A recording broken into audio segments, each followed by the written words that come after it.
Well, they call it America's National Park of Speed. Built in 1955, it's just over 4 miles of asphalt just outside the beautiful Wisconsin town of Elkhart Lake. Of course, I'm talking about Road America, and it will play host to round number 4 of the TireRack.com Road to Indy eSeries presented by Cooper Tires. Hello, race fans. My name is Rob Howden, joined here in the Cooper Tire Broadcast Center by both Joshua Lee and Greg DeGeorgis. Beautiful day again here in Elkhart Lake, 75 degrees. The track length, as we said, just over 4 miles. Could be a gorgeous day here for sure. Joshua Lee, this is it. This is time to go racing. Round 4. It's RTI Prospects versus RTI Pros on one of the most iconic racetracks in North America. This entire season has really been the season of Alessandro Di Tullio. Every time we have hit the track in race number 1 of the event, Alessandro Di Tullio has gotten the win. Mac Clark with 2 wins, Josh Green with 1. That is how the winners sit in this season so far after 3 events and 6 total races. Di Tullio's fastest right now in qualifying. This is going to be a very interesting race to see if he can hold on and if he can go 4 for 4 in opening races of each event. You know, Joshua, it's interesting. Over the past couple of years, we've been able to have one person or a couple of guys kind of step up, guys that really know how to get it done in the sim. Just before we started the Road to Indy eSeries, I saw this young kid named Di Tullio. I watched the race before, but he won a big race in the Supercarts USA Winter Series down in Homestead. And Gustavo Yakiman, who's the series manager of the USF Juniors program, said, "Hey, you might want to bring this kid into the Road to Indy eSeries. He's pretty good in the sim." Well, Gustavo was definitely telling the truth. Di Tullio's been amazing. Like you said, so good out of qualifying, winning those opening races. It's that second race where he's had to battle himself back forward. Joshua, this is going to be interesting. He's looking very good right now in qualifying as well. And it's going to be interesting to see if anybody is going to be able to match his speed, because so far this season, especially in the opening races, nobody's been able to challenge it, because Alessandro Di Tullio qualifies up front. He qualifies on the pole. That nets him the pole position for race number 1, and then he kind of gets stuck back in the pack with the inverse in the race number 2, because we'll invert the grid going into that second race. He just either has gotten caught up in incidents or just hasn't had the speed to work his way up through traffic as much and get up to the race lead. It seems like once he gets back in traffic, he starts to have a little bit of a challenge, but once he's out front, he is borderline unbeatable when it comes to this racing. Yeah, speaking of challenge, this is a track that has lots of them, long straightaways, hard braking. Let's bring in Greg DeGeorgis from Symmetric Driver Performance Lab. Greg, what are your keys to the race here? This is a very tough racetrack. Yeah, hey, Rob. You know how I said last week that Barbara was one of my favorite tracks in the country? Well, I think Road America is quite literally the only other track on the country that I'd actually rate higher on my list than Barber. And that counts for both the real place that we go to and the virtual one that everyone's going to be racing on tonight. So it's a great place to drive and race on. The only thing I'm missing out on tonight are some cheese curds and a spotted cow. But anyways, on to my keys to the race. And let me first correct that by saying key to the race, because I've only got one, but it is a pretty big one. I think all that matters tonight for drivers is being really smart with passes.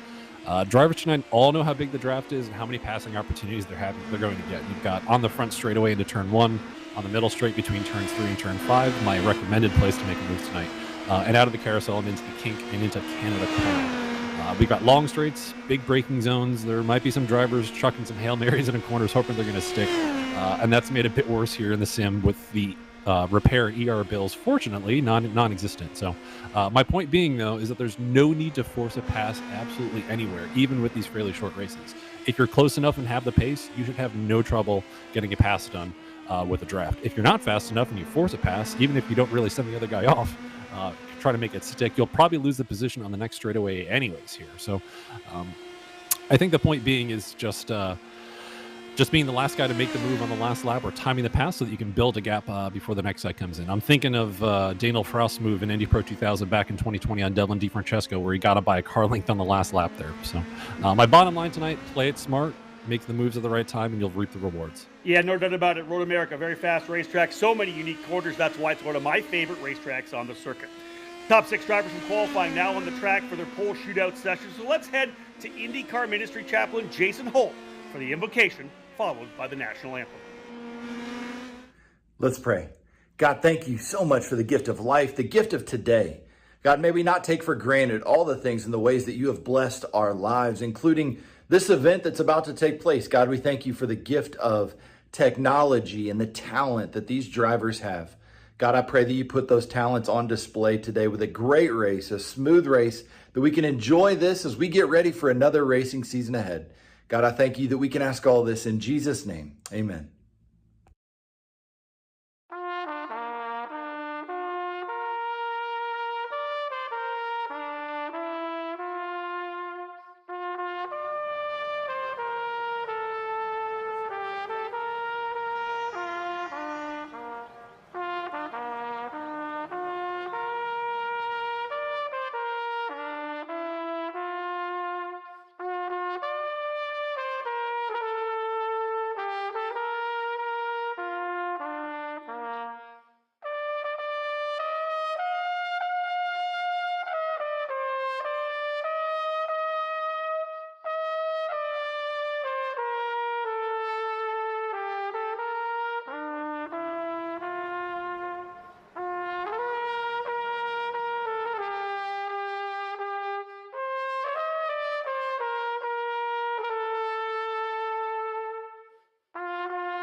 So, we buy shoes online, and socks, and shoe socks, and baby food, dog food, parrot food, gardening tools, art supplies, college classes, scarf, the scarf tube, sleeping bag suit?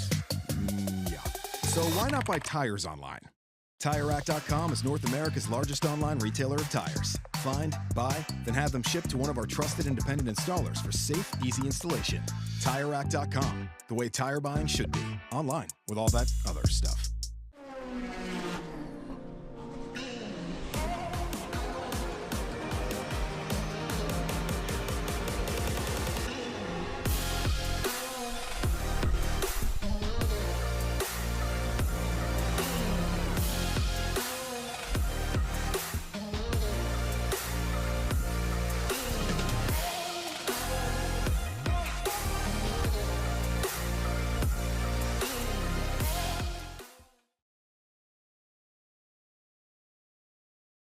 Welcome back to the virtual Road America for round 4 of the TireRack.com Road to Indy eSeries. Take the opportunity to say hello to those of you tuning in on Rev TV in Canada or on the Cooper Tire Facebook page or any of the platforms on Road to Indy TV. My name is Rob Howden, joined by Joshua Lee and Greg DeGeorgis in the Cooper Tire Broadcast Center today. Qualifying underway and, in fact, wrapped up. As let's have a look at the grid and the driver getting the Symmetric Pole Award for today. None other than Alessandro Di Tullio, the Parolin USA pole position motorsports driver, one of the top karters in North America, doing a great job coming out of the gate. He ends up with the fastest time. And I guess we really shouldn't be surprised. He's been good all year long in the RTI Prospects program. This, of course, though, the top 10 of last week's Prospects race at Barber Motorsports Park, going against our Road to Indy pros for the 2022 season. Alessandro Di Tullio starting on the pole at 2:00.084 second lap, almost breaking that 2-minute mark to get down into the 1:59s.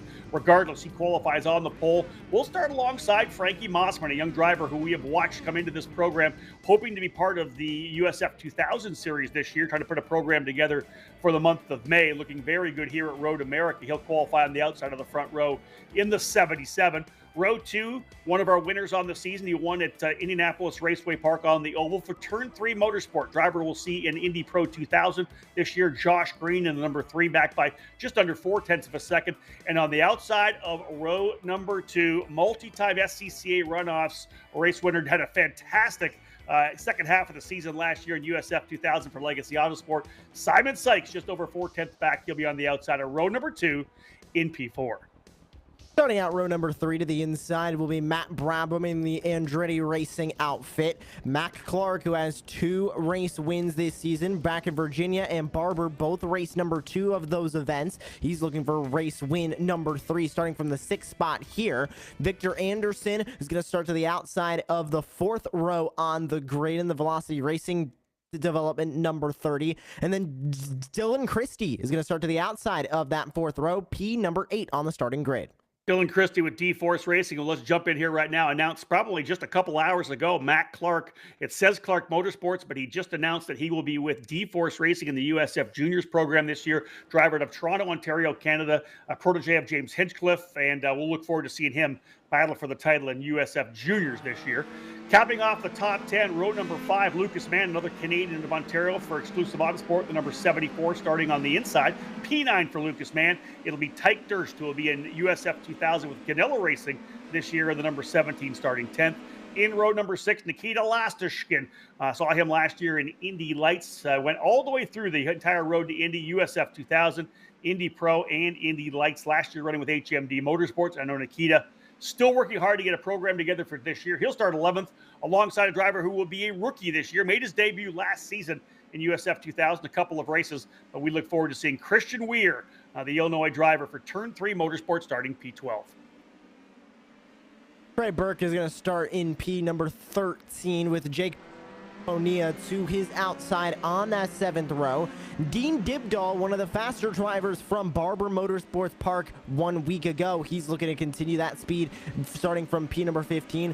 Jordan Missig is going to start to the outside of that row. Ayrton Hauk, Jimmy Lockhart, and Connor Gutting are going to round out the final 3 spots on the grid, Rob, as the field takes to the track. Yeah, 3 interesting drivers at the end there, Joshua. Ayrton Hauk for Pabst Racing did a test at the Chris Griffith Memorial Test last year. We're going to see him race this year in the Lucas Oil School of Racing Formula Car Series. He won their most recent Karts to Cars shootout to give him the scholarship to move up into their program. Hauk will be looking at USF Juniors, I believe, in 2023. Jimmy Lockhart, one of the guys that really impressed me at Barber Motorsports Park, was able to work his way into the transfer to come be part of this program. And Connor Gutting, one of the top 5 drivers in the RTI Prospect Series. Top 5 for the Prospect Series, going to get the chance to run on March the 2nd. We have a Road to Indy Invitational at Worldwide Technology Raceway, and a bunch of ex-Road to Indy drivers, some graduates coming to join us there. But the bottom line is a good field of drivers here set to go. Greg DeGeorges, let's bring you back in once again. Obviously, this is the time when the drivers have to keep their focus, you know what you got to get done. You don't make the mistake on the opening lap, because let's talk about it. You mentioned it in the keys of the race. That first run down to turn number 1, every time we've gone to Road America, always seems to get really exciting. Yeah, exactly. I mean, everyone's going to be really eager to make a move really quickly. These races are only 20 minutes long, so if you got to make a move, you got to do it now. But at the same time, you're going to get 3 opportunities per lap to make it happen. So I'm really hoping that these guys don't get too eager and cause a ruckus on the first run down the straightaway. Yeah, drivers coming out of the carousel now into the famed kink corner, a flat-out right-hander. When you drive it, man, it's tough to keep it flat out, but you have to do it for a fast lap. This is down to what they call the kettle bottoms, the lowest part of the racetrack here right now, coming into the famed Canada corner, up through the Billy Mitchell bend, and then we'll go back to work. If we can bring those points back up one more time, didn't get a chance to run on them. Evagoras Papasavas from Jay Howard, driver to Bell, but coming in leading the points. He had the best combined results of the RTI drivers at Lucas Oil Raceway, the oval event that we did. He's not here this weekend, or this event, actually having surgery, I believe, today, not able to join us. A very bad accident at the Superkarts USA Super Nationals. He was able to get up, able to race for the rest of the weekend, but kind of a concussion they still had. They're going to go to work on him. He wants to be back. We're going to see him hopefully in USF 2000 by the time we get to the Indianapolis Motor Speedway. So Papasavas leading the points. Josh Green second, Victor Anderson in third. All 15 of the drivers in RTI Pro will move into that invitational, but it is time to go racing. The prospects are on the front row, though, are they not? Alessandro Di Tullio getting ready to fire things up, and they'll work their way up the hill. Big, long climb. Looks like Mossman's going to tuck in, and we are underway. Green, green, green. Mossman right on the gearbox. He'll push that Tatis of Di Tullio all the way down into the braking zone of turn number 1. I like the start so far. Single file, little move back there further for the 11 of Dylan Christie. He has a look to the inside. Normally we see more of a 2-3 wide start, but Tullio got a good jump early. Watch some defense there from Christie as he's getting pushed by Victor Anderson, the young Swedish driver. Here's a side-by-side move. Oh, a little bit of trouble on the exit there for the 83 of Matthew Brabham. Cart got a little loose on the exit. Joshua, pretty good solid run out under the Sargento Bridge. First time in the downhill braking of turn number 5. Very, very difficult downhill braking here as well. As they dive into the corner, you can see Tulio getting a little bit loose as he goes to the braking zone, going a little bit wide as well. Taking a small trip through the grass is going to be Josh Green in the 3. But take a look at this. Second and third side by side just for the moment. Now it'll go to third and fourth side by side as Frankie Mossman going to try and clear everybody behind him. That's exactly what he is going to do as Tulio takes a look at his rearview mirrors, starting to already pull away as they'll work their way through the final couple of corners before the carousel, one of the most popular corners on Road America. And downhill, off camber, over to the cake. You're always trying to roll that throttle on just to be giving it just enough so that the rear end doesn't break loose. Of course, these cars do have significantly more downforce than USF 2000 cars. They'll work their way through the kink, and the opening lap has been great so far. Everybody giving each other lots of room. Tulio leads on board here right now, though, with, I believe, Simon. No, that was with Mossman, because here comes Josh Green to the inside, side by side through Canada. Mossman to the outside will be a better run up through Billy Mitchell, Bend, and indeed book it. Move Josh Green in the second spot. But Joshua, this is what's really impressing me right now is this opening lap. Drivers really giving each other a lot of room. This is what we see a lot in our Road to Indy presented by Cooper Tires events. A lot of the times we will go green to checker in our outdoor events. You're not going to see a lot of incidents. Sometimes it happens, but our drivers are fantastic, really talented drivers. They give each other room. And that's what we've seen this opening lap. We've seen some side-by-side racing through 1, 3, and all the way down to turn number 5.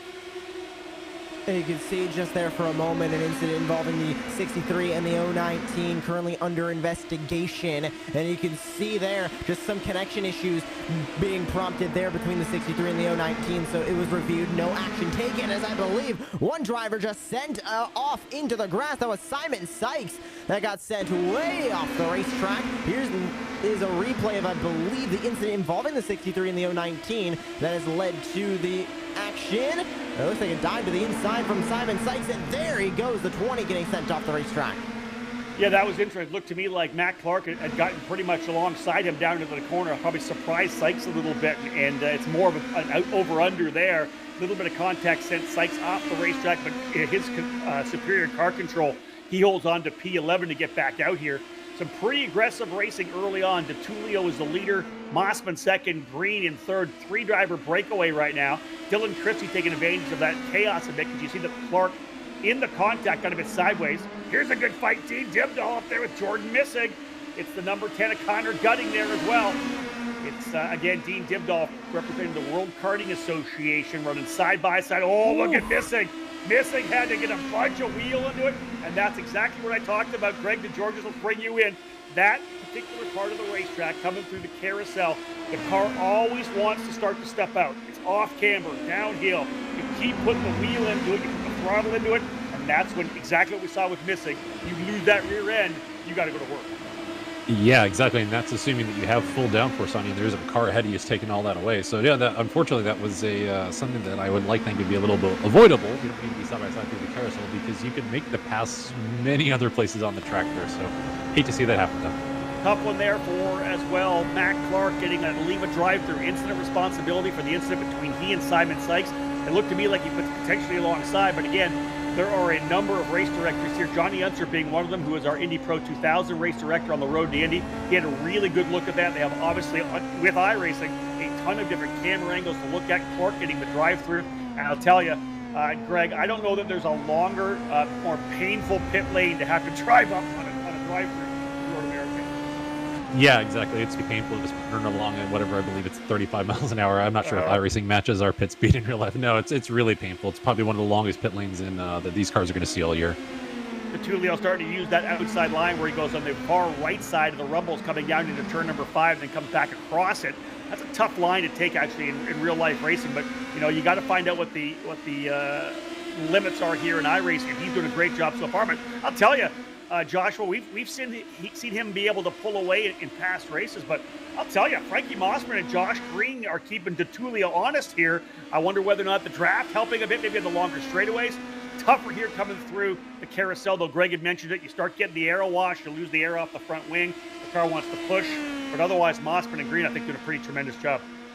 Definitely seems like the slipstream could be coming into play because it looked like going especially down in the downhill braking zone through the moraine sweep into turn 5 and through turn number 1. They're really getting caught up to the number 20 of Alessandro DeTulio. So we'll have to continue to see how it goes. And DeTulio, a touch to the grass, and off track goes the 20. Race leader, the dominant driver of the season. One mistake, down into P9. He has been almost flawless all season long. A little chink in the armor here, a minor mistake for DeTulio. And as you said, touched the grass and around he went. Greg DeGeorge mentioned how tough of a corner that is because you really got to get the thing rotated coming into that corner. You're really hard on the brakes as well. Back on the throttle, get up through over to Billy Mitchell. Ben, what a shakeup this is. It'll put Frankie Mossman into the lead. Josh Green runs in second. DeTulio falling back, I believe, into the 9th position. Here's Lucas Mann once again in the 74 up into 3rd. Move Dylan Christie into 4th. Victor Anderson 5th. We'll see Anderson this year for Velocity Racing Development. And indeed, we'll have a look at this, I hope, a replay of this. We're on board watching Lucas Mann. Here's the replay of what happened to your leader, DeTulio, I believe. So this is on board with Frankie Moss. Great vantage point of what happened to DeTulio. Up into the braking zone here. You got to get the car straight. And looked to me like something just happened to snap there. Greg DeGeorge, what are your thoughts on what you saw DeTulio there? Did he just lock the brakes up and started to maybe put some wheel into it to get around the corner? Yeah, unfortunately, I think that's exactly what happened there. In real life, I would perhaps suggest that maybe there's oil down, but I don't think that's something that iRacing is taking into account just yet without all their physics modeling. Yeah, not something we would normally see, but you can see that rear end just kicked out there on DeTulio. He's in 9th. We'll see how much he's able to work his way back, because there is a long way to go to the race still. We're only 7 minutes in, still over 12 and a half minutes to go. We'll follow this battle, though, with the Canadian driver Lucas Mann and number 74. He's running P3, but look at the drivers behind him here, Joshua. It is Christie, Anderson, Matt Brabham, 2018 Indianapolis 500 starter. This is a good battle here right now. He's watching it happen, but look around the outside. What a pass around the outside for Dylan Christie.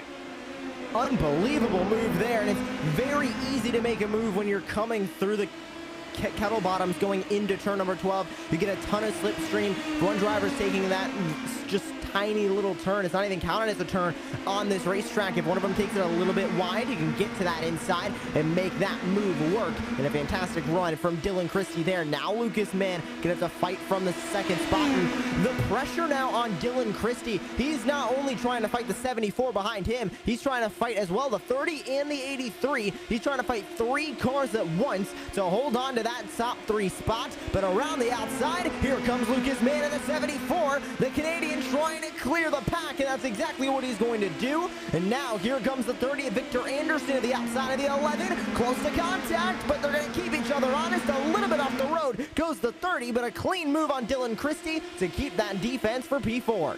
I will tell you this, if you're not on the PA right now and joining us here at the Cooper Tire Broadcast Center, you're probably holding your breath because it has been amazing through turn number 1, 2. Look at this. Here comes Christie to the bottom. He's trying to hold him off as well. We got a battle for the leads. I believe Josh Green has put the turn 3 motorsport machine to the inside of Mossman. Book it. And he gets to the top of the hill under the Corvette bridge in turn number 6. So Josh Green now the new leader. Frankie Mossman slotting into 2nd.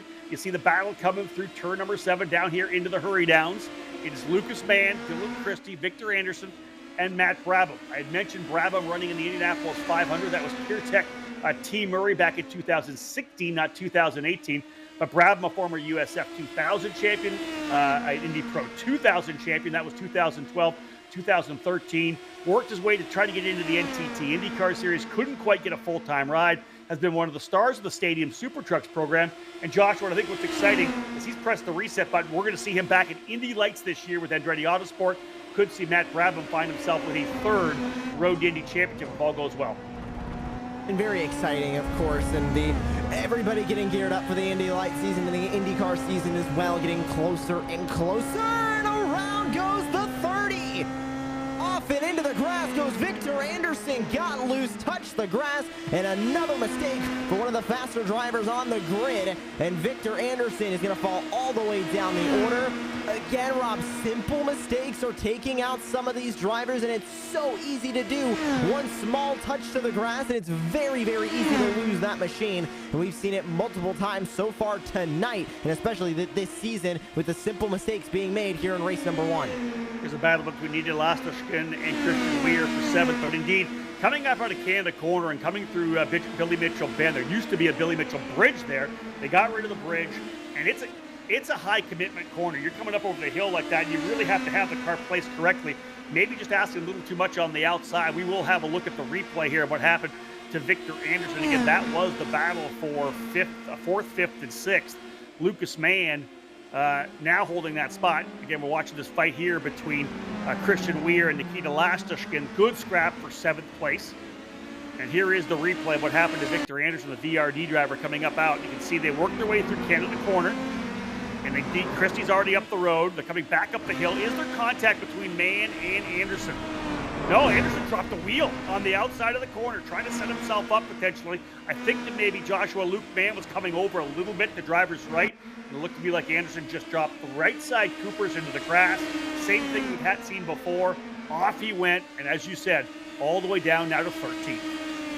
And it's a simple mistake, and it's an easy one to make. It's absolutely no fault on the driver. You're trying to maximize all that you can, especially with the track limits, trying to get the best lap time, trying to get up to that driver in front of you. As we see Lastashkin moving down to the inside on Ware, and a great move for Lastashkin as Connor Gutting now going to be in a battle with Dean Dibdahl heading into Canada corner. But it's no fault on the drivers when they make these mistakes, because you need to get inches away from that grass to maximize the track limits here at Road America.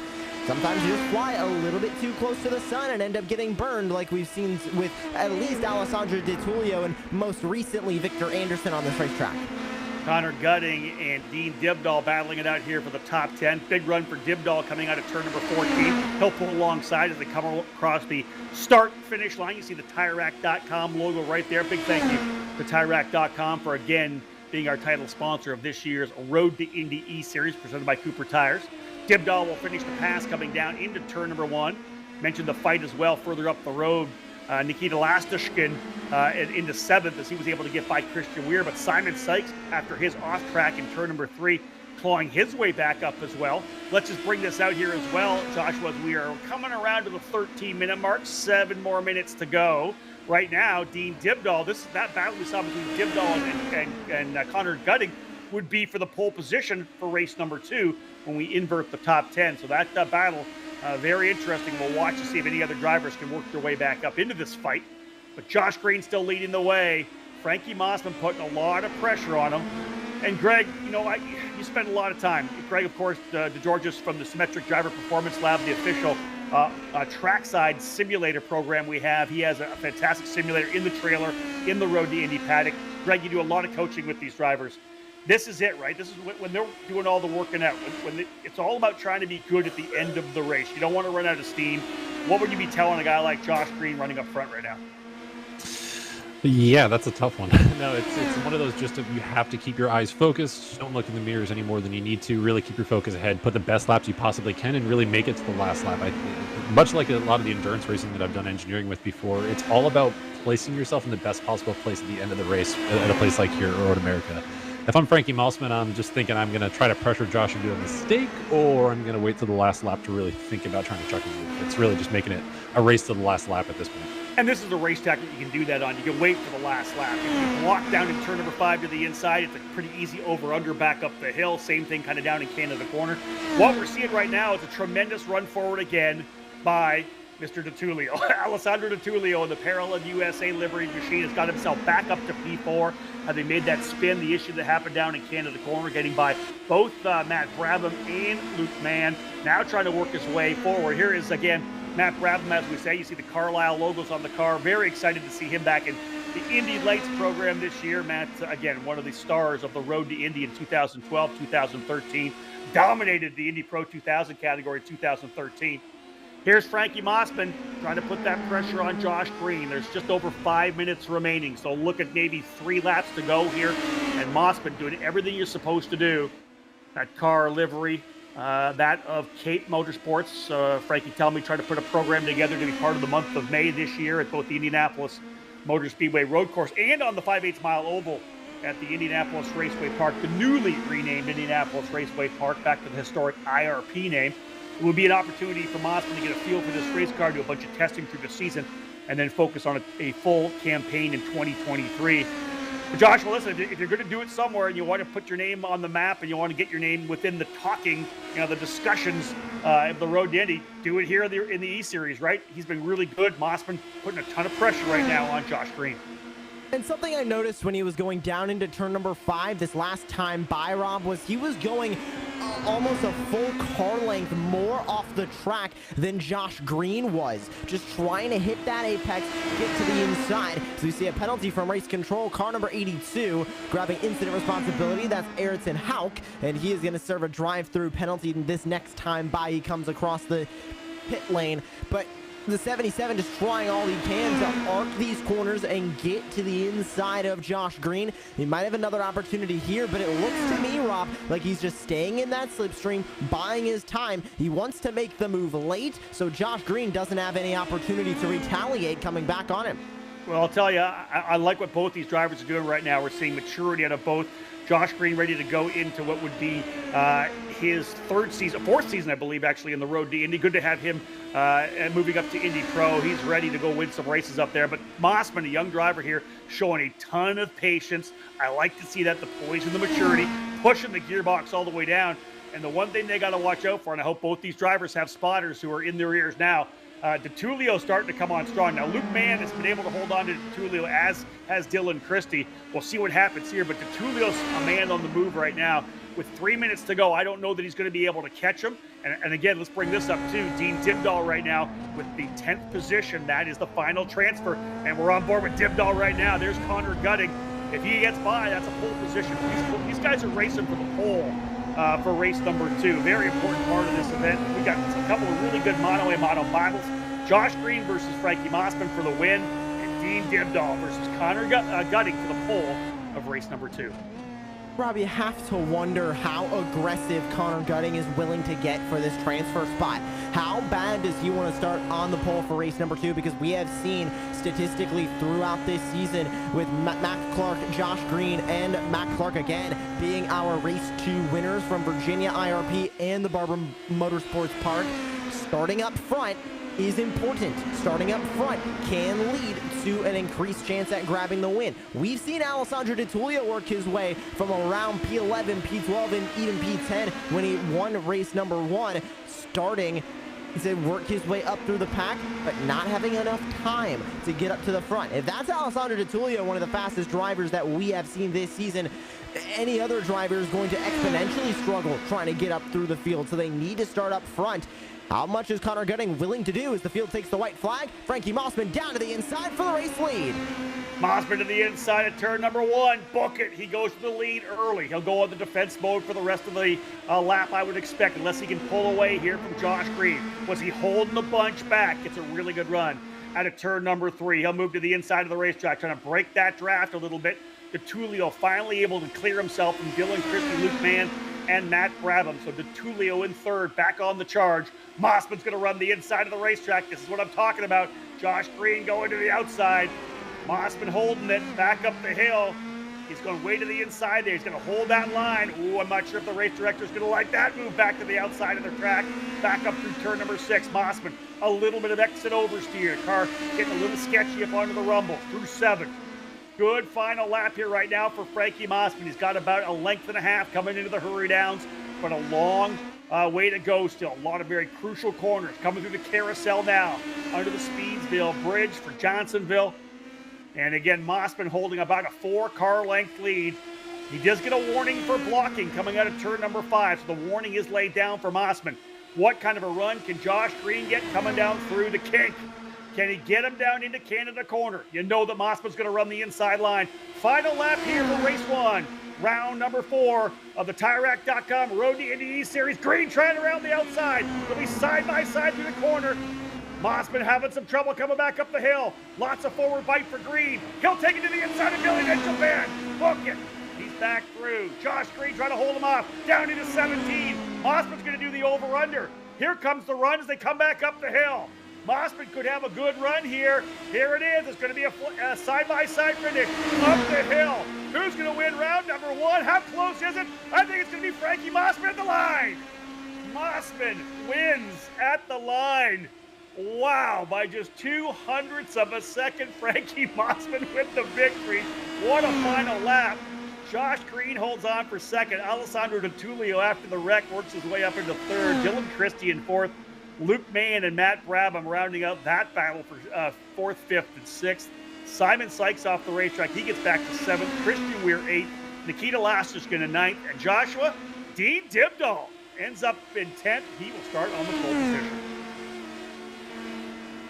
What a finish! Unbelievable how Frankie Mossman got the run off that final corner and was able to get that win. Just unbelievable. And we'll see what Dibdahl can do in race number 2 from the pole. That is what we love about Road America. The last lap, couple of passes. If you block to the inside of 17, you can find yourself losing it.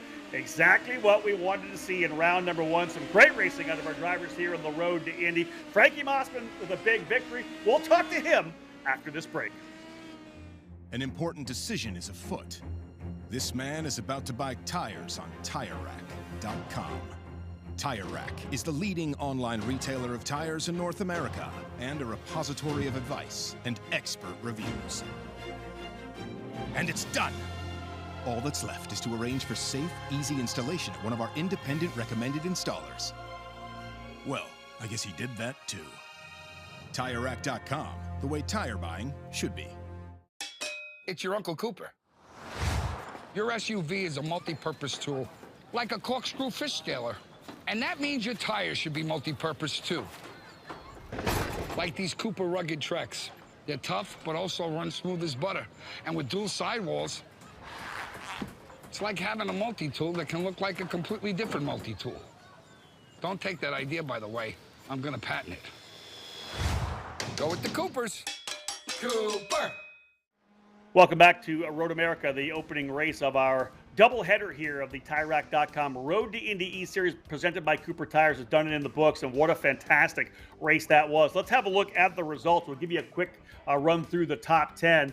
A really impressive drive for Frankie Mossman as he ends up getting the victory there. What a final lap, the battle with Josh Green. Again, 0.02 of a second, the margin at the line. A very iconic finish at Road America, the big run out of turn number 14. Alessandro DiTullio ends up in third. Dylan Christie in fourth. Luke Mann and Matt Brabham round out the top 6. Frankie Mossman joining us here in the Cooper Tire Broadcast Center. You know what? I'll tell you, Frank, you battled him strong throughout the last 5 laps. It looks like you were being super patient. Walk me through your strategy there as you came to the final lap. Did you feel like you had a faster car, or was it just, I've got to position myself correctly? I mean, at this track, it doesn't matter how fast you are, even if you're a second quicker. All the draft, it makes for a great race, as you guys saw, and just had to position myself right going into the final laps. I know you're wanting to try to get into the USF 2000 program this year. How important has it been for you to be part of this Road to Indy eSeries, getting a chance to race against some of these drivers wheel to wheel, a chance to work with the staff like our race director, Johnny Unser? I mean, it's been great. Everyone on the staff, they've been really helpful getting me part of this, and especially all the other racers. Josh, it's cool to race against him with how smart he is and all the experience he's got under his belt, and especially DiTullio with how fast he is on the simulator and in real life. Yeah, Frankie, and you probably raced against Alessandro a bit on the cards. Here's the question I have for you. We've watched DiTullio win round number 1 and then battle him his way back up onto the podium for race number 2. What's going to be the key for you think, to try to get up here to maybe double up? I think survive the first few laps and then just settle in. And with how big the draft is, just make my way back up and do the same thing I did last time and win the race. Hey, man, congratulations on a great start to the evening. Good luck in race number 2. Thank you. So again, a great invert Joshua lead. That's exactly what we wanted, right? What a fantastic race to start off the evening. But we're going to get that grid invert. We've got some really strong guys starting back there in 8th, 9th, and 10th with DiTullio, Green, and of course Frank Mossman. This is going to be interesting with Dean Dibdahl starting on the pole. And I'm wondering how Dibdahl is going to do starting from the pole. Is it going to be another Mac Clark, Josh Green situation where they start up front and are able to pull away? Or are we going to see the pack come from the top 10 and work their way up to the race lead? Only time's going to tell. That was an exciting end to race number 1. I hope race number 2 gives us the same energy. Yeah, this is one of these long racetracks. Greg had mentioned in the keys to the race, talking about what we saw to Daniel Frost last year when he had an issue in qualifying, went to the very back of the Indy Pro 2000 grid, but methodically worked his way forward, and it was a very similar pass to that of what Frankie Mossman just did on Josh Green. took his time, worked his way forward, and was able to just nip Devlin DiFrancesco at the line to get the victory. So that's one of the things that Road America is all about. You have to be patient. If you have a race car that's fast enough to win the race, if you bide your time, if you leverage the entire run through 20 minutes of racing, if you're smart and you get the job done correctly, you can find yourself up front. I think any of those drivers that finish on the podium for race number 1 have the chance to work their way there for race number 2. Stay tuned, folks. When we get back, round number 2 of the day here at Road America. An important decision is afoot.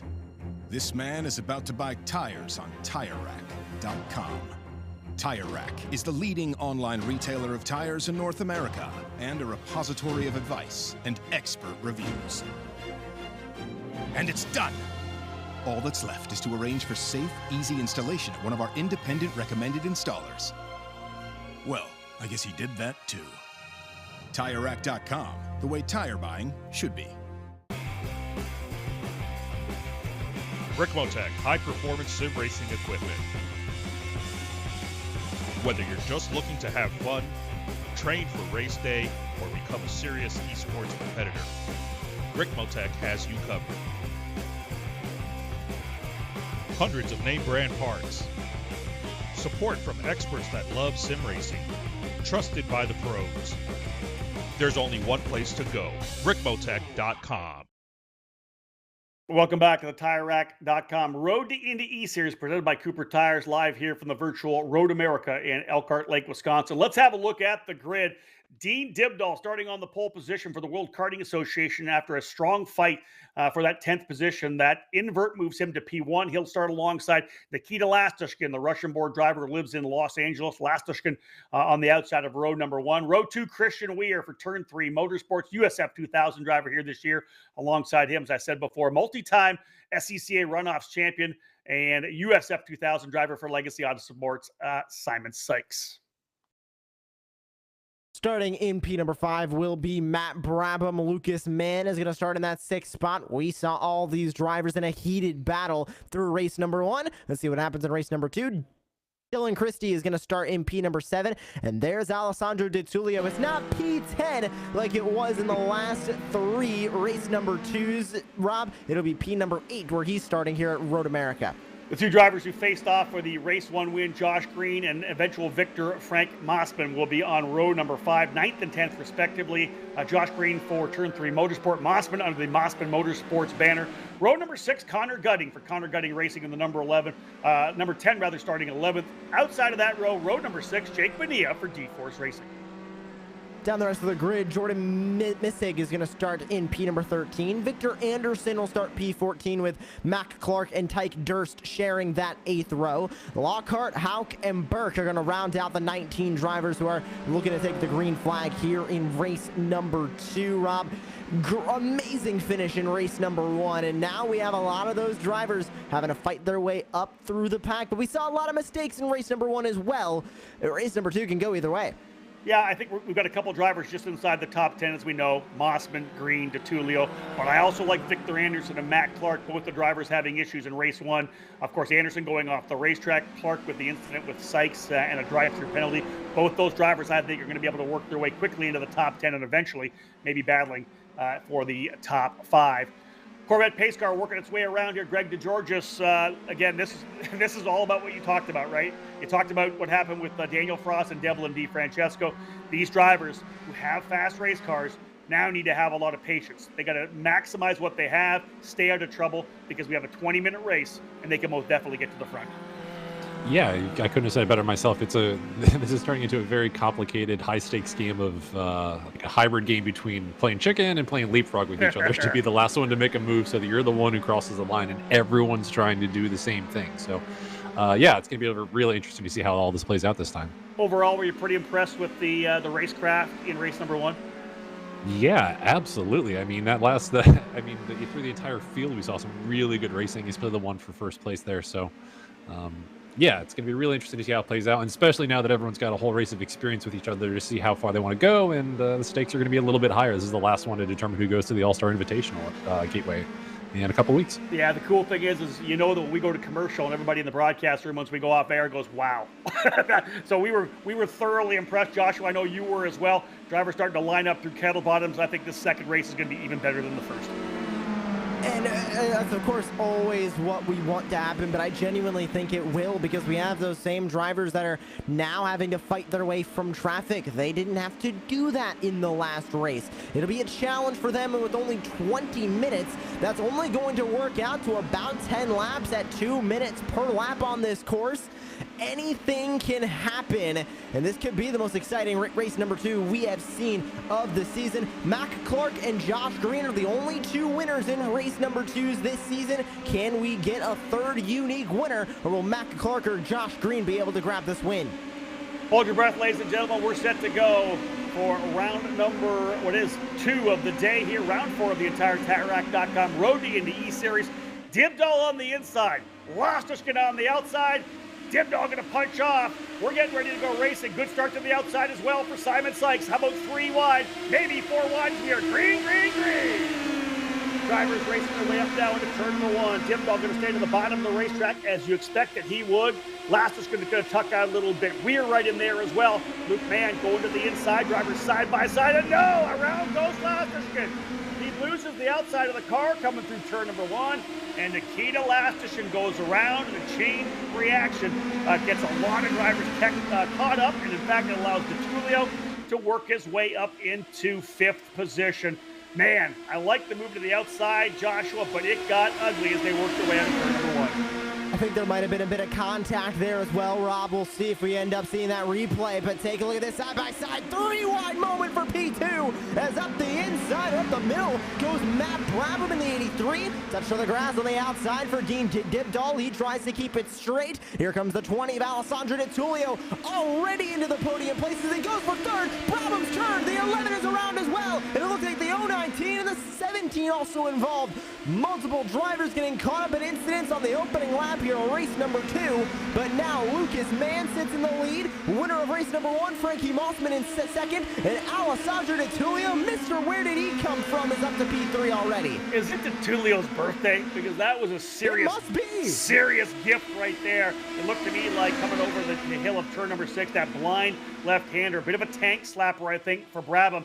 He lost the rear end, brought it back the other way, and overcorrected, and it went to the inside. I don't know whether or not there was contact there. They are going to look at potentially the incident between the 21 of Dean Dibdall and the 69 of Nikita Lastic, and that's what happened to Nikita over in turn number 1. Our race director, Johnny Unser, and the team have looked at it. No action whatsoever, so everybody's clean and green.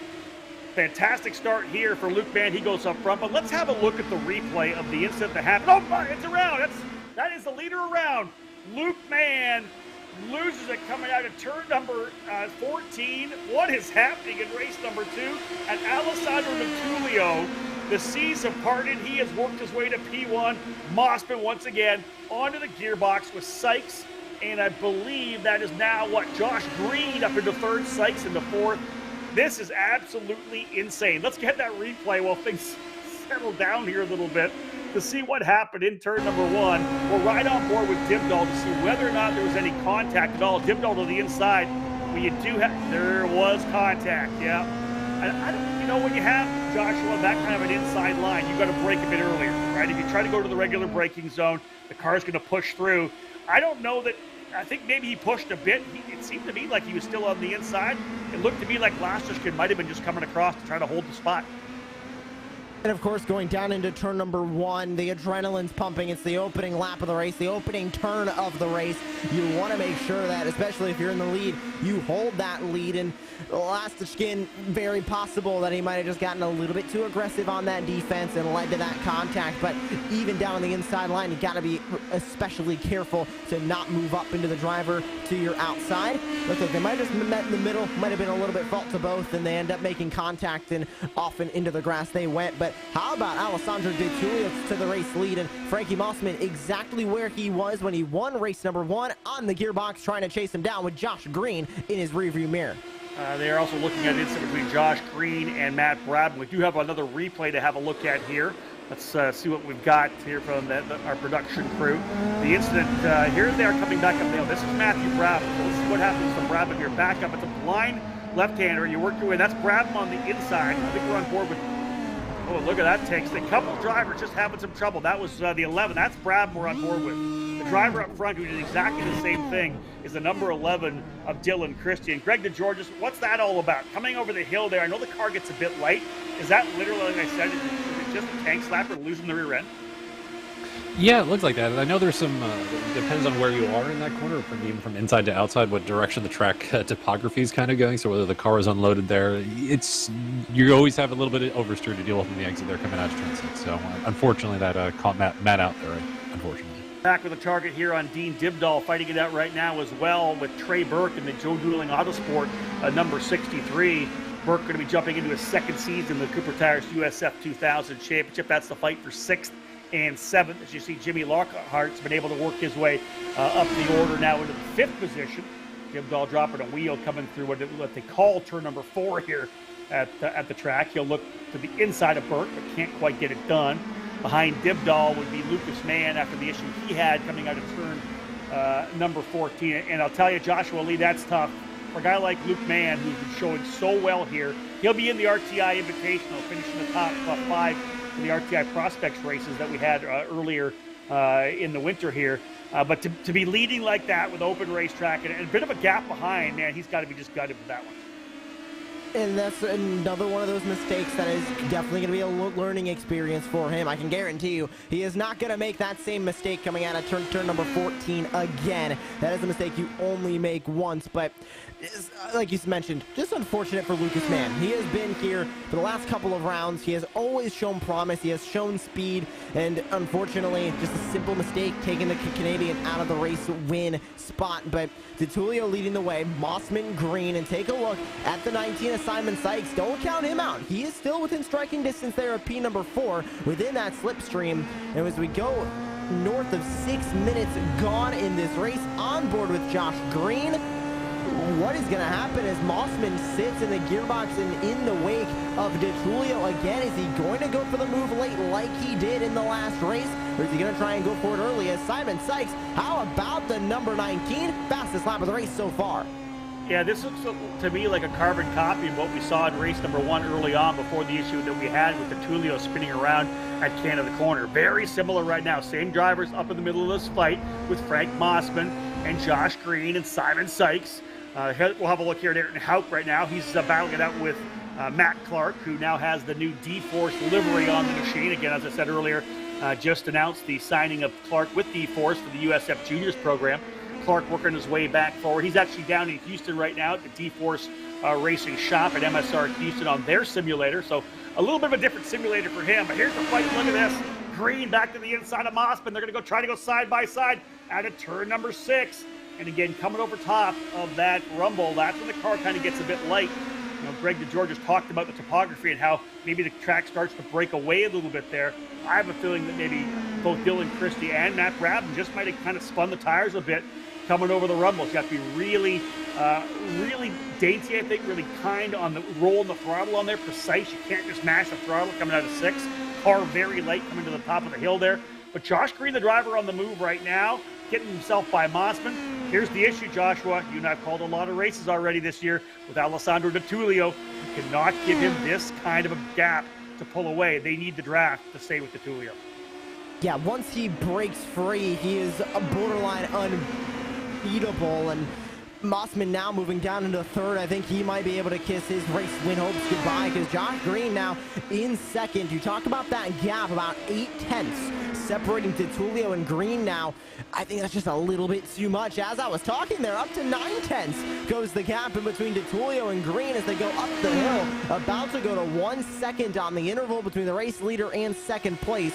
Mossman's going to need to get by Josh Green because Mossman last time by with a mistake a little bit slower, but slipstream engaged for Frankie Mossman, and up and into P number 2. He gets by Josh Green again. Can he catch Alessandro DeTulio? Still over half the race to go. Absolutely textbook move there by Mossman, getting the drive down in, move the car to the inside, a little bit of the slingshot, gets back down into it, and actually comes back across. Had the pass done quick enough that he was able to come back across to get the best line into the apex. Really solid run there. Here's Victor Anderson working his way back forward. I mentioned earlier that he was one of the guys I would want to watch coming forward. He was a top 5 driver before dropping the wheel coming out of Canada corner and sending him to the tail. Anderson now in the 13th spot, similar to Matt Clark, who started further back. He's now up into the 11th position. Look at this fight here. That is an issue right there. Jimmy Lockhart getting in the back of Luke Mann. Burke had just gone into P5. Mann was 6th, and Anderson into the back of Luke Mann. That was the exit, right, essentially the apex of turn number 5. We'll see what race control does with that. But hey, listen, this is the best we've seen Trey Burke so far here in the Road to Indy eSeries, the Joe Dueling Autosport driver. This is a guy that didn't come up on a traditional rung and a traditional trail of so many of the other drivers we see on the Road to Indy, who came through karting, Superkarts USA, the USPKF, the Challenge of the Americas, whatever it may be. This is a guy who ran junior sprint cars, midgets, up into the wingless sprint cars. This is the guy who's been on the dirt and ovals all his life. Wanted to follow in the footsteps of AJ Foyt, his hero, going from the dirt, going to IndyCar, and so that's what he's doing. So really, last year, Trey Burke learning as much as he possibly could, and this is a really good experience for him before we head to St. Petersburg at the end of the month. How about this battle for third that we're currently seeing? Simon Sykes right on the gearbox of Josh Green in the 3. Where is he going to go? Where can he go? Green's going to protect the outside line. Simon Sykes still in the slipstream, and he's not going to be able to take it anywhere, losing a bit of time as they enter back to turn number 1. But we were talking about, Rob, if Alessandro Di Tullio was going to continue to pull away once he got outside of this group. They have caught Alessandro Di Tullio just slightly. We went from about 9/10 the gap to now about half a second on that gap, and starting to close as they get into the slipstream, coming through the moraine sweep and into turn number 5. It's down to 3.5 tenths. They are catching back up to Di Tullio. We could see a 4-car battle for this race win as we have just about 4 laps to go. What I like there to Simon Sykes coming down into turn number 1, he's pushing on the gearbox. He's got that the nose of that Tatis right on the rear attenuator of Josh Green. He's pushing them all the way down, just trying to make 2 cars faster than one. You can see they're closing up on Di Tullio. But that was a veteran driver. Didn't push him into the braking zone. He released back. Not like he lost any time. He just released, and to be able to make sure that both drivers are into their braking zones. This, to me, and what we're seeing here right now, is Simon Sykes being able to rely on all that Formula 1600, Formula Ford competition that he has. He's a multi-time SCCA championship winner. He's a runoffs winner in the Formula Ford category, Formula 1600, Formula F as they call it now. Same Josh Green, he's done some of that racing as well. I like what I'm seeing right now. Simon Sykes is in a good spot. We still have a little over 8 minutes remaining in this one. Top 4 drivers essentially nose to tail. This is the kind of racing we were hoping for out of 4 talented drivers up front, driving the Indy Pro 2000, the IP, it will be the IP 22 this year. We'll have the new halos on our car here in 2022. But a tremendous battle here at Road America. Again, my name's Rob Howden in the Cooper Tire Broadcast Center, joined by Joshua Lee and Greg DeGeorgis. And I'll tell you, Joshua, this is what we wanted at Road America. It's time to get things exciting. Mossman thinking the inside to Tullio, going on the defensive. How about Josh Green just set the fastest lap of the race, and the 3 drivers trying to catch Di Tullio, Mossman, Green, Sykes, setting the first lap times of this race, sub 2 minutes. They're all in the 159s. Here comes Mossman, the move. He's gonna step out to the outside as they're gonna go down the moraine sweep into turn number 5. Can Mossman make the move? Can Mossman get the lead away from Di Tullio? They're side by side, trading spots at the front of the field. Is the outside line gonna work for Mossman? He's gonna get a touch from the 19, and the 19 is gonna get turned. Around goes Sykes after contact with both Mossman and Green. Di Tullio holds the race lead. What a sequence of events there. Mossman actually got some contact from Sykes behind him, and I think it says 19 on the order. I think he may be with a 20 on the livery, but the bottom line is that Sykes kind of got into the back of him, got him a little bit turned into the corner. I don't know how he actually got himself back around. Mossman holds the spot, and Josh Green did the same thing. And Joshua, I have to believe that was just kind of an accordion effect, right? Everybody gets in there, we're rolling all the corner speed. Sykes has got to push it, get a little bit more brake pressure on to make sure he doesn't make too much contact with Mossman. And I got to think that really Josh Green was nowhere to go. We'll grab a look at that replay, but man, just what close racing going down into turn number 5. It's just simple contact there. Look at the run Simon Sykes got down to the inside. Had to get hard on the brakes to try and take it, and you can see a bit of bumper cars there. And then Josh Green gets caught up between the number 19 of Simon Sykes. Now Sykes only lost one spot. He's only down into P4, but he needed to take that run somewhere, and it looks like he just didn't get on the brakes hard enough. And you can see after the investigation, no action is going to be taken as we have just about 3 laps to go, and Mossman still within striking distance of DeTulio.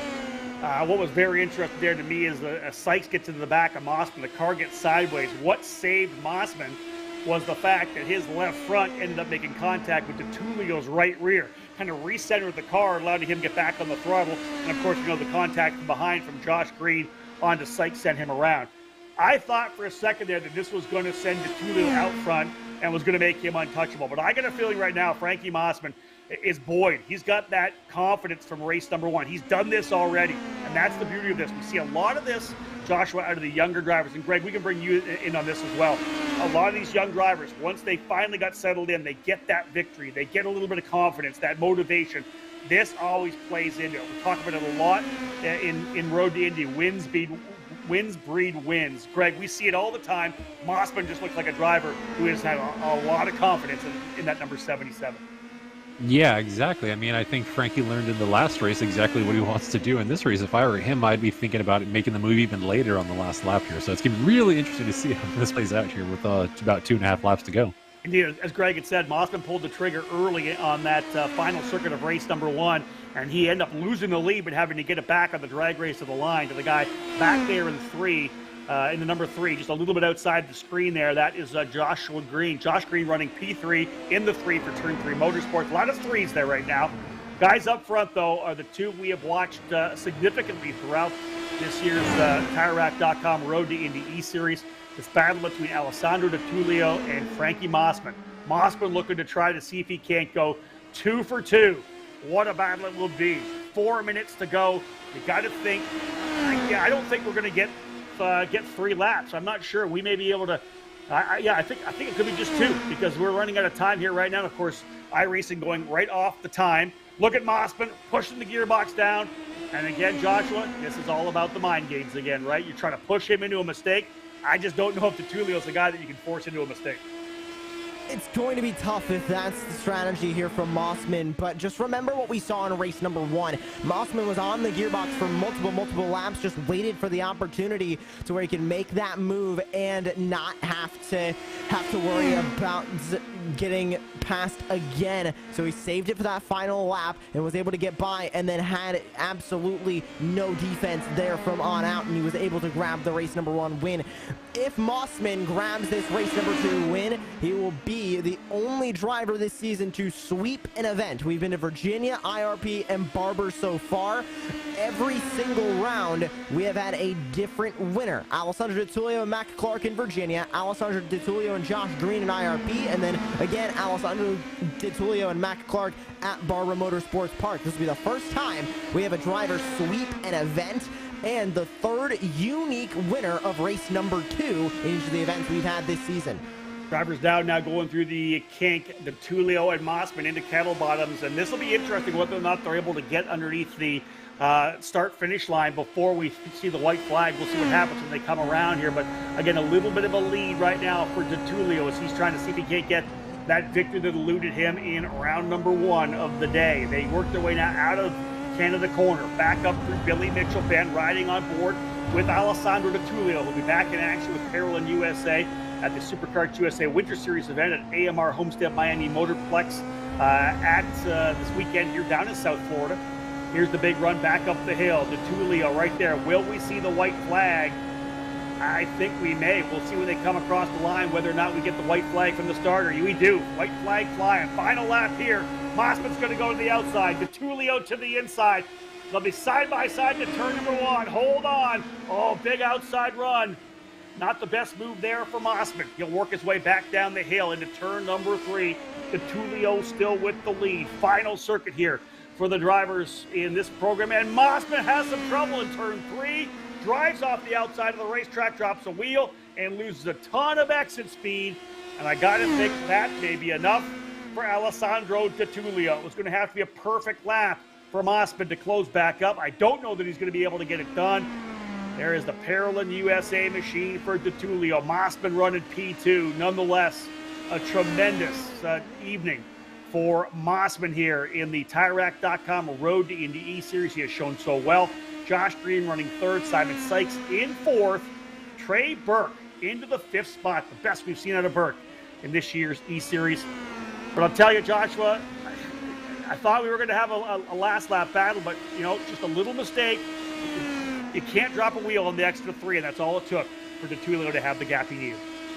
And what a run for DeTulio, but what a run for Mossman. He was able to break the streak of Alessandro DeTulio, grabbing race number 1 wins. And now at this point, Alessandro DeTulio, if he does come through the final couple of corners with no mistakes, comes across the line, he will continue his streak of winning at least 1 race in each of the 4 events we've had this season so far. Yeah, no doubt about it. DeTulio has made an impact and really put his name out here in the Road to Indy circles. He's been so impressive here in this number 20 machine. Again, as you said, he would have won in every one of the races. Hey, we still got the RTI Invitational coming. He won the Prospects program, and that was one driver spinning off in front of him right as we came up the line. But here he is, folks, back up the hill to cap off race number 2. Alessandro DeTulio, a little celebration swerve coming across the line. He is your victor here at Road America. Alessandro DeTulio winning by 1.4 seconds over Frank Mossman. Back on the podium once again. Josh Green, a strong run to 3rd. The rest of the drivers working their way up. Simon Sykes is going to take 4th. Trey Burke coming across the line in 5th, chased by Lucas Mann all the way to the line. A great run for those drivers in 4th, 5th, and 6th. Sykes, Burke, and Mann. We're not done with the battle here further back as well into the top 10. But Dean Dibdahl coming across the line. Good run for Dean as well. Watching here, Ayrton Hauk for Pabst Racing, the number 82. Again, he'll be racing in the Lucas Oil School of Racing Formula Car Series this year, having won their Karts to Cars Shootout Scholarship. Up the hill comes Ayrton Hauk. Victor Anderson coming home in 8th. Connor Gutting in 9th. And Jimmy Lockhart rounding out the top 10. Joshua, you know what? It wasn't the same level of excitement for a while there with those 4 drivers nose to tail. I thought we were going to have one epic finish. And it's unfortunate we didn't get that finish that we were hoping for, that same photo finish, wild style that we saw from race number 1. But what a race we saw, with Frankie Mossman going back to about a second, separating himself and the race leader all the way back up to on his gearbox, making that move for the race win. What a run from Mossman. What a run from DeTulio. And don't count out Josh Green. He might have finished in 3rd, but some great speed from the number 3 machine as well. Yeah, to be honest, just some great racing at this stop here at Road America. These drivers all doing just an absolutely fantastic job. Drivers who were able to get their way up front are going to be very pleased with their performances. Don't go any of our folks. When we come back after this quick break, we'll have a chance to talk to our winner, Alessandro DeTulio. It's your Uncle Cooper. Sure, once in a blue moon, you might need your tires for hauling a horse in a hailstorm. But most days, you're gonna need your tires for tougher things, like teaching your sister's kid how to parallel park.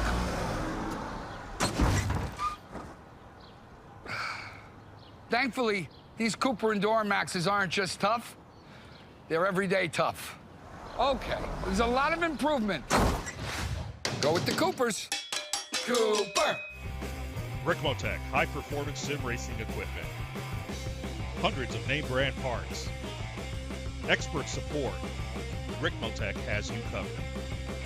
There's only one place to go. rickmotech.com. It's your Uncle Cooper. If you and your truck are constantly tackling the regular duties of the day, go with a tire that can handle them all. Oh, man. I stepped in it. Go with the Coopers. Back live here from Road America in Elkhart Lake, Wisconsin, as Alessandro DeTulio has scored a big victory here in race number 2. Seas kind of parted early on. We had a lot of incidents that allowed him to get to the front a little quicker than I think he expected. Let's have a look at the final results right now of the event that we had here. Again, DeTulio with the win by 1.4 seconds. I thought we might have a battle with he and Frank Mossman at the end, but a minor miscue coming out of turn number 3 dropped Mossman back. Didn't get the run he needed out of turn 3, and it's a long drive down to turn 5 when you haven't maximized that exit speed of that corner. Josh Green, another great run. He ends up in 3rd. Simon Sykes and Trey Burke rounding out the top 5. Really solid drive for Trey Burke to work his way up to 5th in the Joe Dueling Autosports machine. Lucas Mann led early but had a spin, dropped him down the field. He fought his way back to 6th. Dean Dibdahl, 2 top 10s on the day. 10th in the opening race, 7th in race number 2, having started on the pole. Victor Anderson in 8th. Connor Gutting in 9th. Jimmy Lockhart rounding out the top 10. Ayrton Hauk ends up in 11th.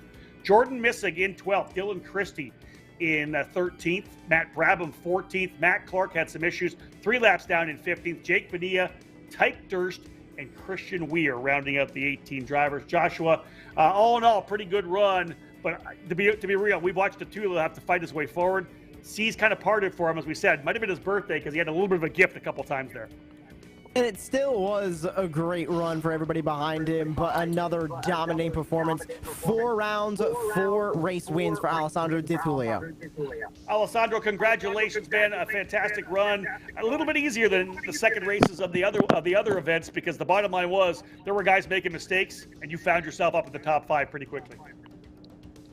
Hey guys, yeah, race 2 is definitely better. Especially with the reverse grid. I think it's the first time I made it out of lap 1 with the reverse grid, so that was good. Yeah, a good race. Good job to Frankie as well. He was quite fast today, and yeah, good to redeem myself from my race 1 mistake.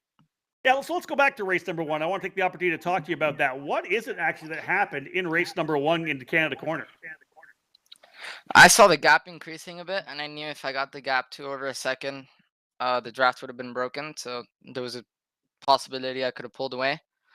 So I guess I was just pushing to the limit, and also there was some shade in that corner, so I didn't really see the grass going into the corner, and I just put the rear wheel on it, and yeah, broke on the grass and then spun off. Well, that's all it takes. Well, listen, obviously great 4 races for you. You end up with a win in each one of the evenings. Fantastic there.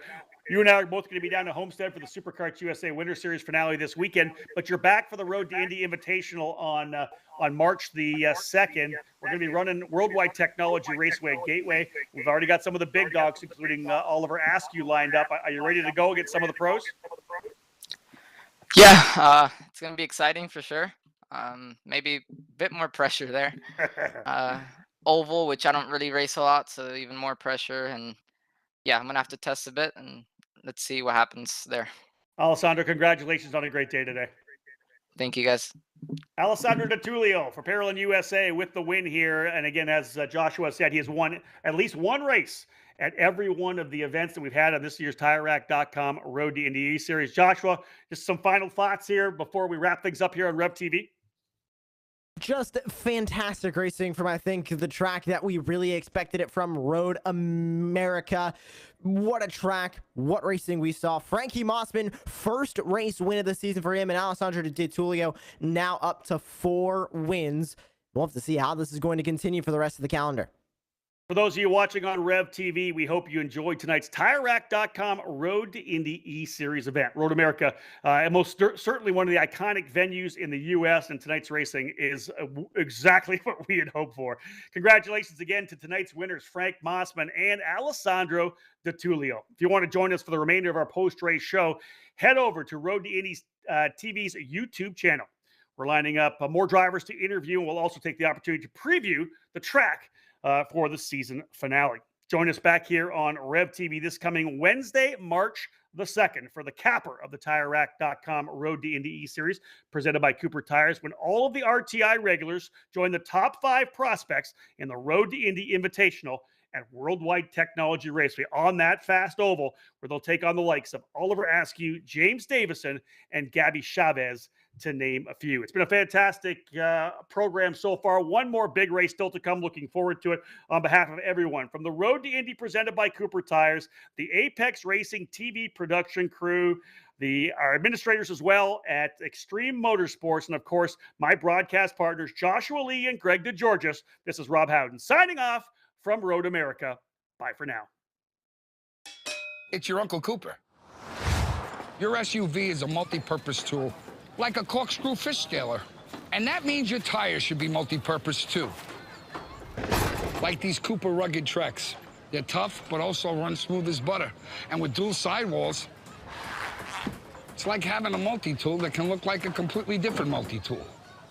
Don't take that idea, by the way. I'm gonna patent it. Go with the Coopers. Cooper! So, we buy shoes online, and socks, and shoe socks, and baby food, dog food, parrot food, gardening tools, art supplies, college classes, scarf, the scarf tube, sleeping bag suit? Yeah. So why not buy tires online? TireRack.com is North America's largest online retailer of tires. Find, buy, then have them shipped to one of our trusted independent installers for safe, easy installation. TireRack.com, the way tire buying should be. Online, with all that other stuff.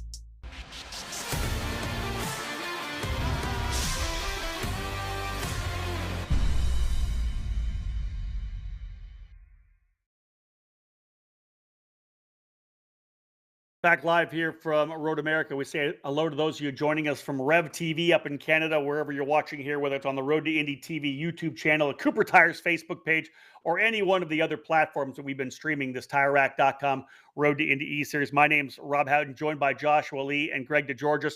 And let's just go around the horn here quickly before we get a chance to talk to Frankie Mossman.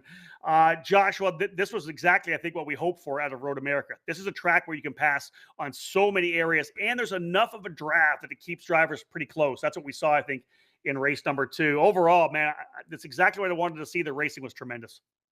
Yeah, we saw all the passing. We saw the amazing finishes that I think we really expected from this track, because this track, of course, from whether it's IndyCar that's here, whether it's NASCAR that's here, always just seems to provide those exciting racing, whether we're in the sim or outside of the sim. This track just has that energy, has that nature about it, and we definitely saw that in what I believe is the 2 most exciting races that we have seen so far yet this season.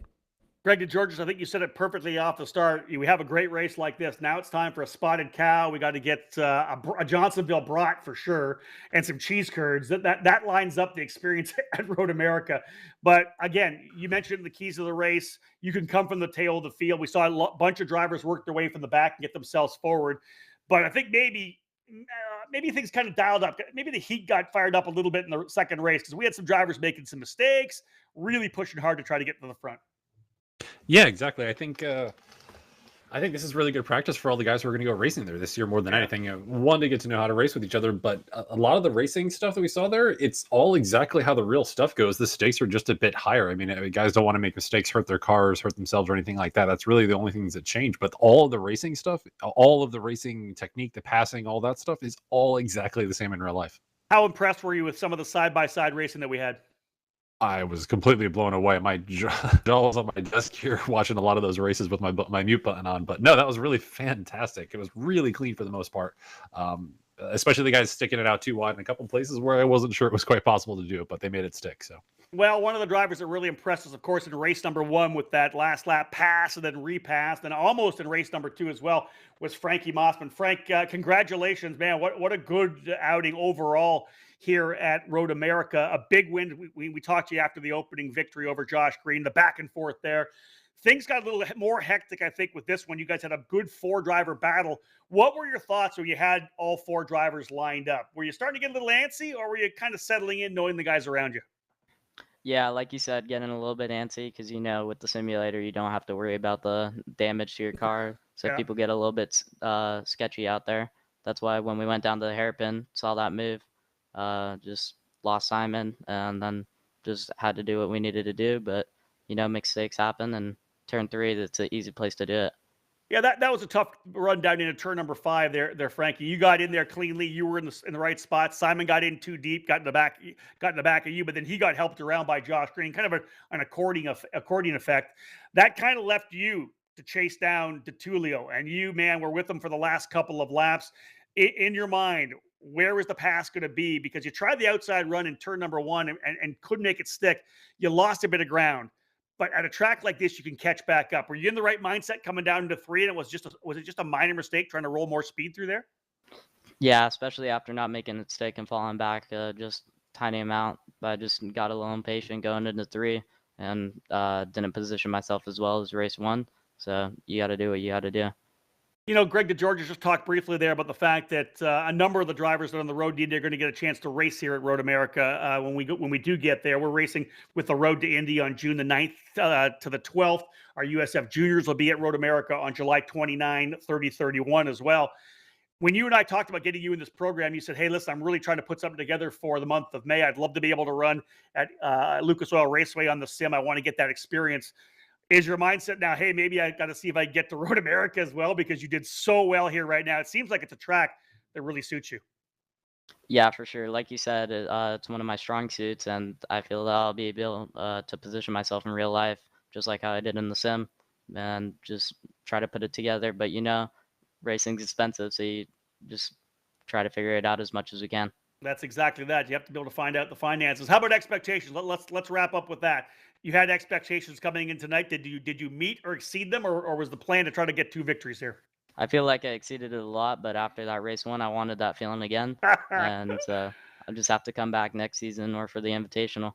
Well, Frank, very impressive. Congratulations on a solid night. Obviously, P1 in race 1, P2 in race number 2, putting the pressure on the driver has really dominated throughout the entire season. Alessandro Di Tullio, congratulations. Yeah, thank you. It was a good birthday race. There it is, Frankie Mossman. I didn't know it was his birthday. If it is, happy birthday to Frank Mossman. Congratulations on a good run.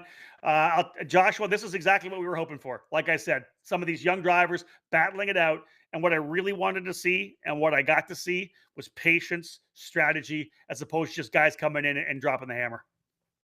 I think that you hit the nail on the head right there. We saw the patience. We saw each driver trying to just make methodical moves. They weren't really diving it up the inside, just hoping it would stick. They were waiting for the right time to do it. They were getting those moves made, and a lot of moves were made cleanly. Some moves maybe went a little bit awry when they had those racing incidents, but overall, just what a night we saw here from Virtual Road America, and I'm excited for what the rest of the campaign is going to bring. If this is going to be the racing we're going to see from here on out.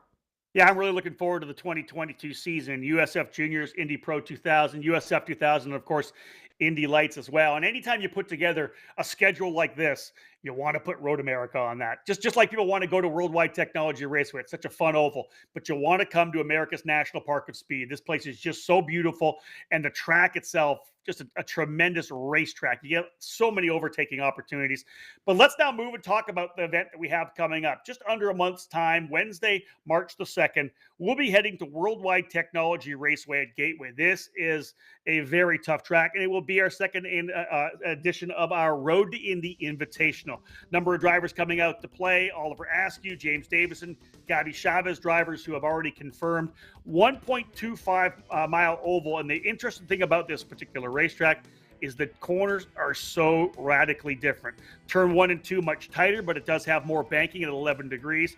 Turn 3 a lot wider, but less banking at 9 degrees. Just a fantastic event, and we're going to run it at night as well, which I love. The lights will be on at Worldwide Technology Raceway. It's going to be a tremendous battle. We'll have our top 5 prospects from our prospect series: Alessandro Di Tullio, Matt Clark, Lucas Mann, Noah Ping, and Connor Gutting, all qualifying to run in that event. All of our Road to Indy pros are going to be able to be out there as well. I'm still working on getting more of our Road to Indy grads. This is going to be a lot of fun. We had a great run with it last year, Joshua, and I think it should be a good one here as well. It's a racetrack like Road America that always has a ton of action. And Rob, first their second oval of the campaign and first time that we are going to go to one of these larger ovals. IRP was an amazing one, but very, very short. This one, we're going to go to a much larger track. The NASCAR Cup Series will be going here for one of their first times in a long time, if not the first time in this sport's history. So seeing these drivers navigate Gateway, also one of the most historic tracks in the United States, this is going to be an exciting one. And I'm excited for another oval. Ovals are my bread and butter, and I'm excited to see how these drivers do. I love that, Joshua. Greg DeGeorges, what do you think about it? This is a great track, and I know that when you get the guys in the symmetric sim trackside, when it comes to coming to this track, and again, those of you who don't know, it's not actually in St. Louis. It's on the other side of the Mississippi in Madison, Illinois. But at 1.25 miles, this is a great track for Indy Pro 2000, Indy Lights. Greg, I'm really looking forward to the Invitational. Yeah, it's last year's race was absolutely phenomenal. I think it was a lot of the great past alums from the Road to Indy came out. A lot of the guys who had raced in the eSeries all year came out, and it was it was a very mixed field. So, yeah, I mean the track's fantastic. Like you said, turns 1 and 2 are characteristically very, very different from turns 3 and 4. So, yeah, it really mixes things up from lap to lap. It's going to be much higher speeds, which means a bigger draft for everyone. So, yeah, it's going to be it's going to be like IRP, but a bit faster. Before we take off, let's get a chance to talk to Josh Green, who has had a fantastic night as well. Josh Green for Turn 3 Motorsport. Josh, congratulations, man. You seemed like you were in the fight the entire time. That battle at the end of race number 2. Walk us through what happened going down into turn number 5. Seems to be like the accordion effect happened and you really had nowhere to go. Yeah, everyone just more or less checked up. I mean, it was kind of bound to happen once Alessandro began defending. We were all going to pack up a bit. And on the exit, Simon got loose. I was trying to do the over-under. I was already on throttle. They were still on the brakes. It was just going to kind of end up the way it ended up. Overall, this is a racetrack that I know you love to come to. We all love having the Road to Indy there. What about your expectations? I asked the same thing to Frank Mossman. Is it a track you felt like you were going to be pretty good at? Yeah, for sure. It's a track that's always worked well for me. I mean, in real life, it was my first 2 Road to Indy races, my first 2 podiums. Yeah. And it's a place that I love to drive around. So, yeah, I was always excited for the race no matter what. What did you think things were going to play out like? We had 4 drivers, over the last couple of laps ready to battle it out. DeTulio, Mossman, yourself, Simon Sykes. Did you have a strategy of where you wanted to be, or were you just kind of gauging what everybody was doing over those last 5 laps? Yeah, I mean, the goal was definitely to be second coming onto that last lap going into 5. I think that's really the best place to be. Like, I've made the outside work around Canada a bunch of times, but I'd rather be leading going into there than anything.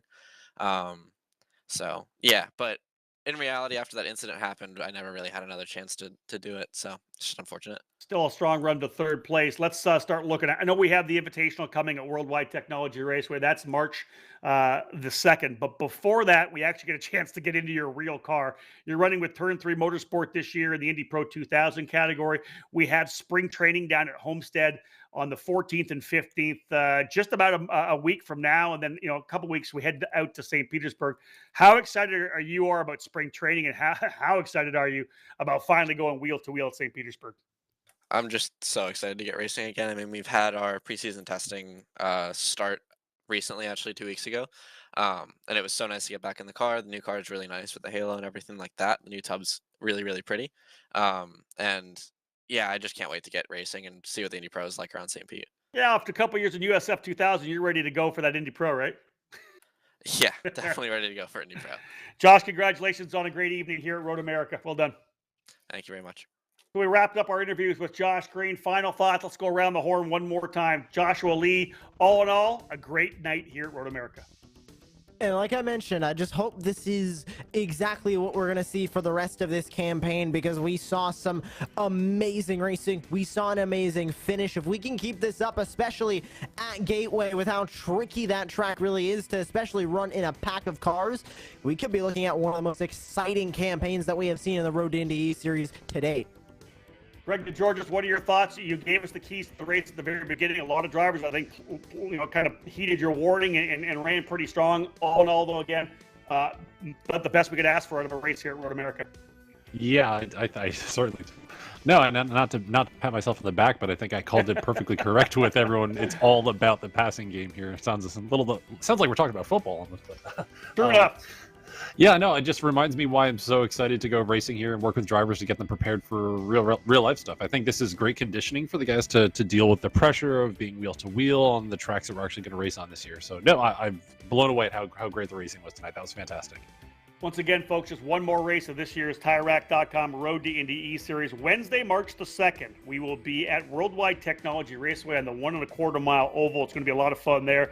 Again, all of our RTI regular drivers will be there, our top 5 from the points in the RTI prospects, and we're continuing to add more of our RTI grads and pro drivers, including Oliver Askew, James Davison, Gabby Chavez, all joining us as well. Looking forward to what should be a tremendous night at Worldwide Technology Raceway. We're going to wrap things up here from the Cooper Tire Broadcast Center. So on behalf of everyone from the Road to Indy presented by Cooper Tires, we want to thank our Apex Racing TV crew with Lee Thompson and Alex Simpson, our series administrators, Extreme Motorsports, with Kevin Ford and Jeff Jacobs. I'll thank my broadcast partners, Joshua Lee and Greg DeGeorgis. It was a fun night here, folks. We really hope that you enjoyed all the action we've had so far here. Thank you so much for tuning in, whether it was on Rev TV or on Road to Indy TV YouTube, or of course on the Cooper Tire Facebook page as well. And one last shout out to TireRack.com. Thank you so much for being part of it. Folks, this is Rob Howden signing off from Road America. Bye for now. An important decision is afoot. This man is about to buy tires on TireRack.com. Tire Rack is the leading online retailer of tires in North America and a repository of advice and expert reviews. And it's done! All that's left is to arrange for safe, easy installation at one of our independent recommended installers. Well, I guess he did that too. TireRack.com, the way tire buying should be.